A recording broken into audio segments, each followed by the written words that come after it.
Assalamualaikum anak-anak.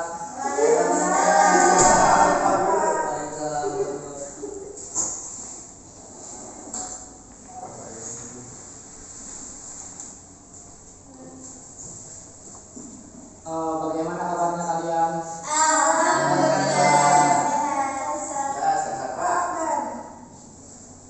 Baiklah, sebelum memulai belajar, alangkah lebih baiknya kita berdoa terlebih dahulu, dipimpin oleh ketua kelas. Ya, silakan saudara Mufalih dipimpin untuk berdoa. Baik teman-teman, sebelum kita mulai pembelajaran pada siang hari ini, mari kita berdoa dalam hati. Doa mulai. Selesai. Baiknya, selanjutnya tolong bangku yang kosong diisi terlebih dahulu supaya belajar kita itu terasa nyaman. Iya, Pak. Dahulu.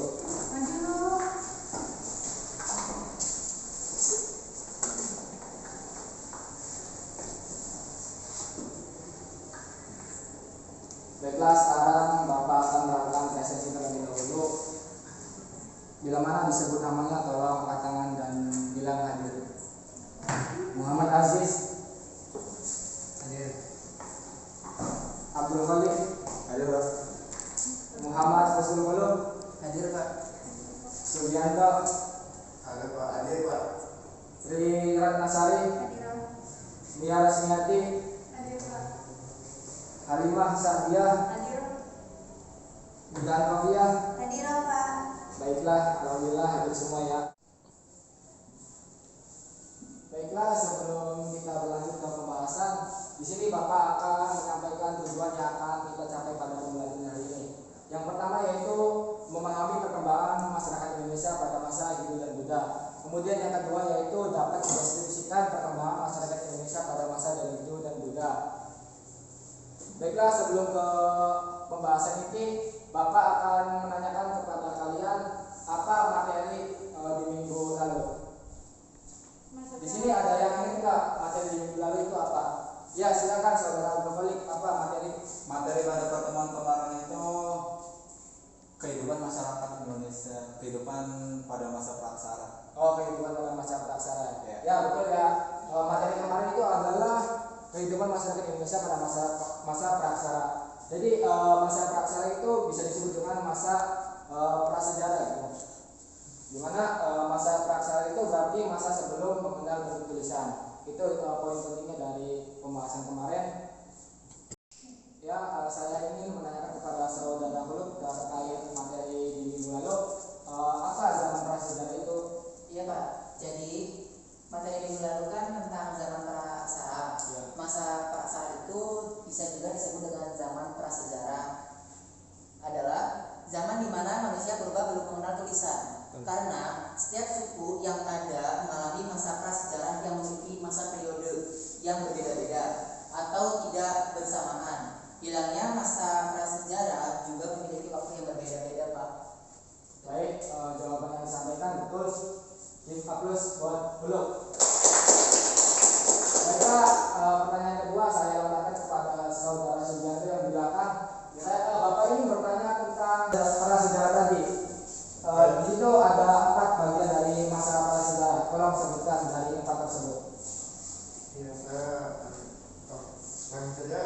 Tadi berdasarkan biologi, pada zaman praksara itu dibagi menjadi 4. Ya. Yang pertama itu ada zaman tertua yang bisa disebut dengan arke hukum, dan yang kedua itu ada zaman primer atau zaman hidup tua, paleozoikum, dan yang ketiga itu ada zaman sekunder atau zaman hidup pertengahan yang bisa disebut mesozoikum, dan yang terakhir itu ada zaman hidup baru yang berarti neozoikum. Itu Pak yang 4. Ya, terima kasih, jawabannya sangat betul sekali. Baiklah, sekarang kita akan membahas tentang kehidupan masyarakat Indonesia pada masa Hindu dan Buddha.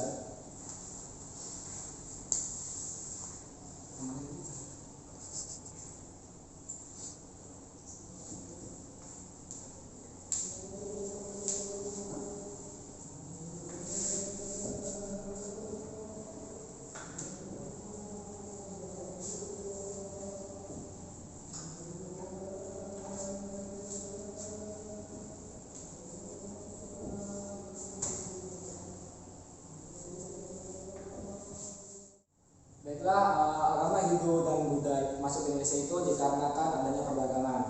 Nah, letak Indonesia itu sangat strategis sekali ya, penghubung antara negara Cina dengan negara India. Teman-teman bisa melihat dari peta di sini bahwasanya di sini ada negara Indonesia, kemudian di sini ada Cina dan di sini ada India. Nah, si Indonesia ini adalah letaknya sangat strategis gitu antara penghubung Cina dengan negara India. Ya, teman-teman bisa melihat.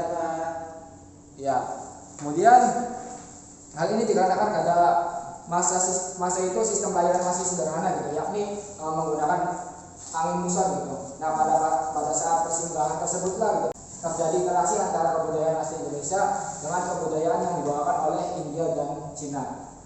Baiklah, dalam perkembangannya masuknya kebudayaan Hindu Buddha ke Indonesia itu dibawakan oleh 5 teori. Nah, 5 teori tersebut itu yang pertama yaitu adalah teori Brahmana. Kemudian yang kedua teori Ksatria. Yang ketiga yaitu teori Waisya. Yang keempat yaitu teori Sudra. Yang terakhir yaitu teori arus balik. Baiklah, itu adalah 5 teori masuknya kebudayaan Hindu Buddha ke Indonesia. Di sini Bapak akan menjelaskan tentang teori Brahmana. Jadi teori Brahmana itu adalah teori yang menyatakan bahwasanya kebudayaan Hindu Buddha masuk ke Indonesia itu dibawakan oleh kaum Brahmana. Nah, di sini kaum Brahmana itu bisa disebut dengan pendeta ataupun pemuka. Para Brahmana ini mendapatkan undangan dari penguasa Nusantara untuk menyebarluaskan agama dan memimpin upacara-upacara keagamaan. Nah, di sini apa yang mengeluarkan pendapat tersebut adalah J.C. Van Lier. Ia berpendapat bahwasanya agama Hindu Buddha masuk Indonesia itu dibawakan oleh kaum Brahmana.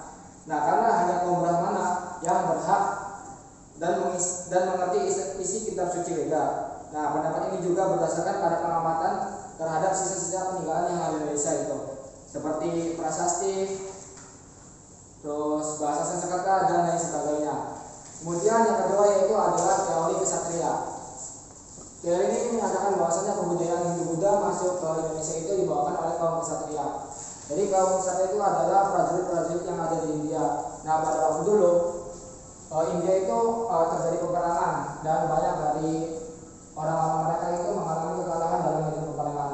Akhirnya mereka berpikir bahwasanya mereka pergi dari negara India, kemudian pergi ke Indonesia untuk menyebarluaskan agamanya di wilayah Nusantara. Kemudian yang ketiga yaitu adalah teori Waisya. Teori ini menyatakan bahwasanya kebudayaan Hindu Buddha masuk Indonesia itu dibawakan oleh para pedagang.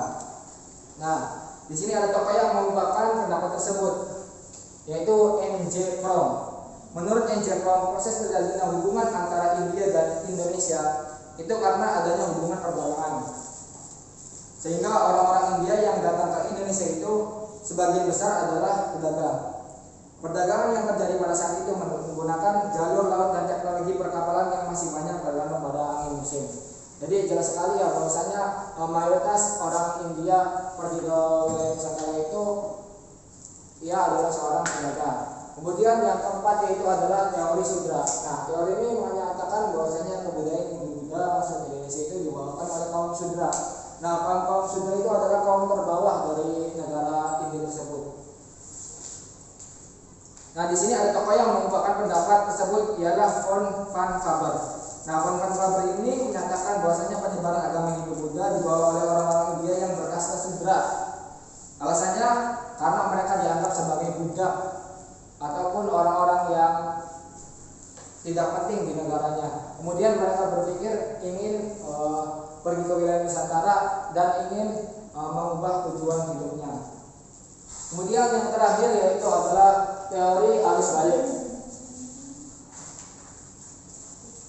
Teori ini mengatakan bahwasanya kebudayaan Hindu Buddha masuk ke Indonesia itu dibawakan oleh pelajar Indonesia yang belajar di India. Nah, ia belajar atau mendalami haji minggu di India, kemudian setelah mereka menempuh pendidikan, lalu mereka pulang dan mengajarkan atau menyebarluaskan ajaran Hindu dengan penduduk setempat. Nah, teori ini dikemukakan oleh F.D.K. Bose yang mengatakan bahwasannya penyebaran budaya India di Indonesia itu dilakukan oleh kaum-kaum terdidik.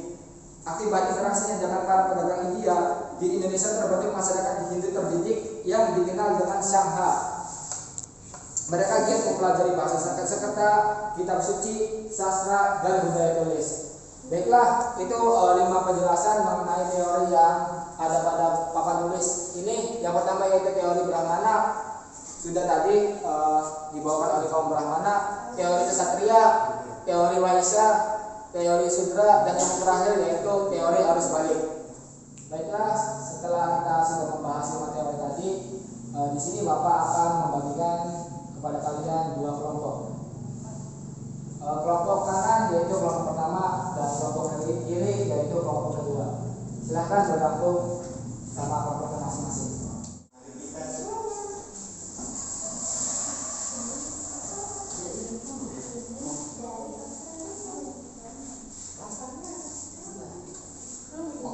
Oke, setelah sudah membentuk sebuah kelompok, di sini Bapak akan memberikan materi kepada kalian untuk diskusi.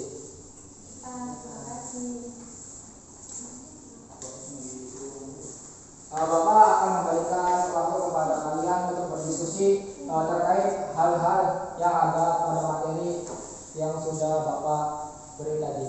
Silakan dipahami, Bapak kasih waktu sekitar 7 menit saja untuk berdiskusi.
Baiklah, waktu sudah habis dalam berdiskusi.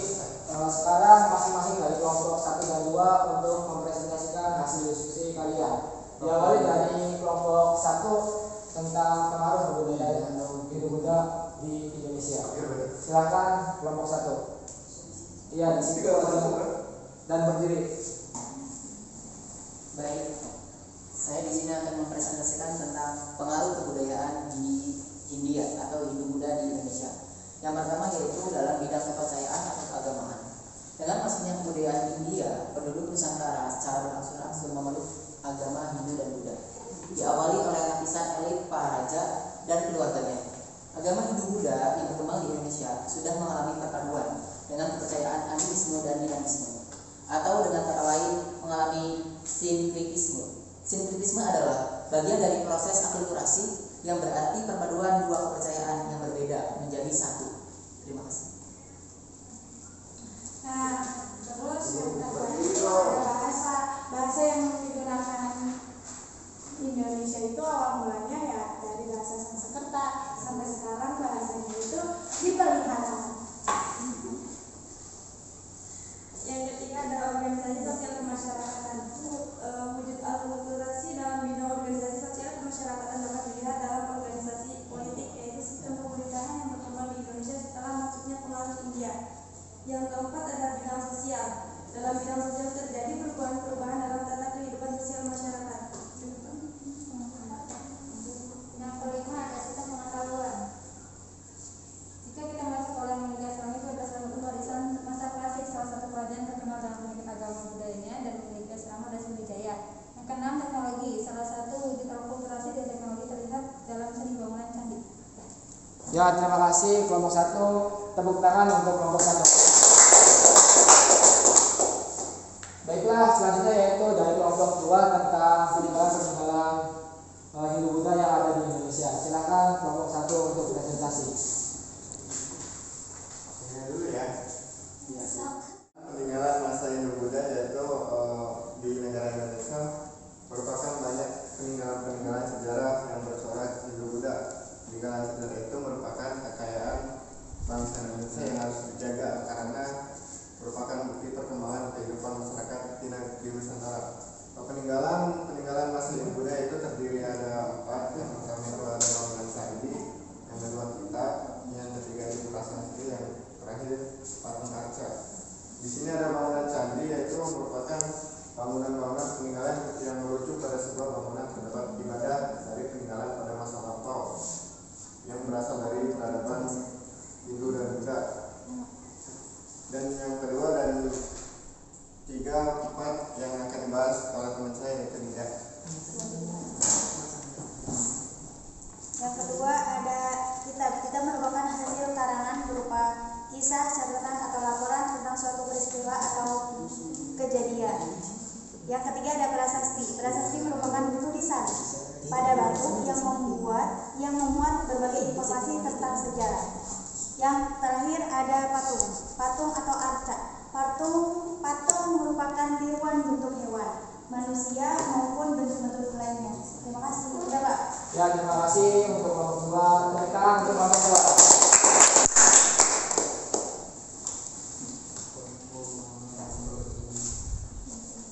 Baiklah, setelah selesainya diskusi tadi, di sini Bapak akan membuka pertanyaan terkait materi yang kita bahas pada siang hari ini. Barangkali anak-anak di sini ada yang bertanya, silakan acungkan tangan. Izin bertanya, Pak. Ya, silakan Saudara Tri Ratnasari. Mengenai kerajaan yang berserah Hindu ada apa aja? Gimana Pak? Baiklah, di sini Bapak akan menjawab pertanyaan dari Saudari Tri Ratnasari tentang kerajaan-kerajaan yang bercorak Hindu Buddha. Yang pertama yaitu ada Kerajaan Kutai. Yang kedua yaitu ada Kerajaan Tarumanegara. Ketiga itu Sriwijaya. Keempat itu Mataram. Kelima itu Singasari. Keenam itu Majapahit dan yang terakhir yaitu Kediri. Yaitu kerajaan-kerajaan Hindu Buddha. Ya, sama-sama. Baiklah, sebelah kiri dari kelompok 2 ada yang ingin bertanya? Tidak. Boleh tanya Pak, Ya, silakan Saudara Abdul Wali. kapan berakhirnya kerajaan-kerajaan yang bercorak Hindu Buddha? Nah, baiklah. Di sini Bapak akan menjawab tentang pertanyaan yang dilamparkan oleh Saudara Holik tentang masa kemunduran kerajaan Hindu Buddha. Masa kejayaan antara abad ke-7 sampai 12 Masehi. Setelah itu memasuki abad ke-10 sampai ke-12, kerajaan-kerajaan bercorak Hindu Buddha di Indonesia itu mengalami kemunduran. Nah, sejak abad ke-10 sampai abad ke-12, kerajaan Hindu Buddha itu mengalami kemunduran. Ya, dipahami. Sabar, terima kasih.